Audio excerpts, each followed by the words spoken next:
Vous avez des hommes très pauvres et qui sont terriblement orgueilleux. Terriblement orgueilleux. On ne peut pas placer cette étiquette automatiquement sur les éduqués, sur les possesseurs de diplômes académiques, sur les intelligents selon le monde, sur ceux qui ont un pouvoir quelconque selon le monde. Non, car le pauvre, on en trouve tout autant, et certaines fois avec plus d'orgueil que n'importe qui. C'est vrai. Il est toujours édifiant de voir un homme en position, un homme qui a des charges de toutes sortes, être un homme humble. Croyez-moi, cet homme, il est aimé par les autres. Pourquoi? Parce qu'il est accessible, parce qu'il est simple. Ceci ne diminue pas son pouvoir reconnu et son autorité qu'il doit exercer. Il peut l'exercer sans être un orgueilleux. Et c'est ainsi qu'il aura une influence combien plus grande que celui qui est à peine touchable et qui vous regarde du haut de sa grandeur. Non, tu n'es pas grand qui que tu sois. Tu n'es pas grand, tu n'es que poussière et tu retourneras à la poussière. Souviens-toi de cela.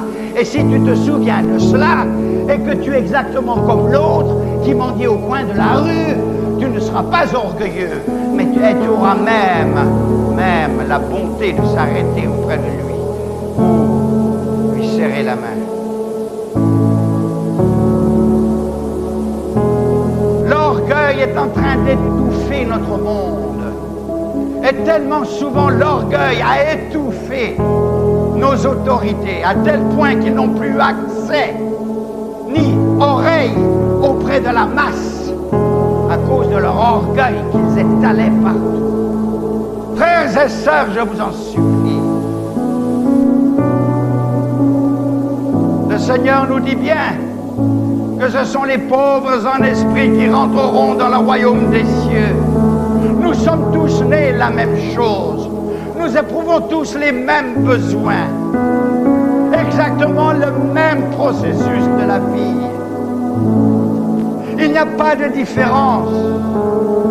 Pourquoi donc vouloir se lever au-dessus de l'autre? Dieu donne à chacun une part de responsabilité au milieu de la société. Et nous respectons ceux qui ont une grande responsabilité. Et nous faisons tout pour les aider afin que du bien en ressorte pour les autres. Mais nous n'oublions pas qui que nous soyons, que nous sommes venus dans le monde la même chose et que nous partirons la même chose. Nu tu es venu dans le monde et nu tu t'en iras. Tu veux être heureux? Alors, sois pauvre en esprit. Cela nous parle d'abord d'humilité. Dans les Proverbes au chapitre 16 et au verset 19, il est dit: mieux vaut s'abaisser avec les humbles que de partager le butin avec les orgueilleux. Proverbe 22, 4. La conséquence de l'humilité, de la crainte de l'Éternel, c'est la richesse, la gloire et la vie. C'est la Bible qui dit cela. L'orgueil ne rend pas riche, l'orgueil ruine.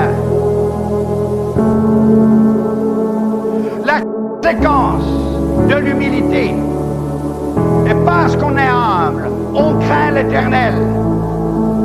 Cette conséquence, c'est la richesse, la gloire et la vie. Qu'est-ce que cette parole vous fait, dites-moi?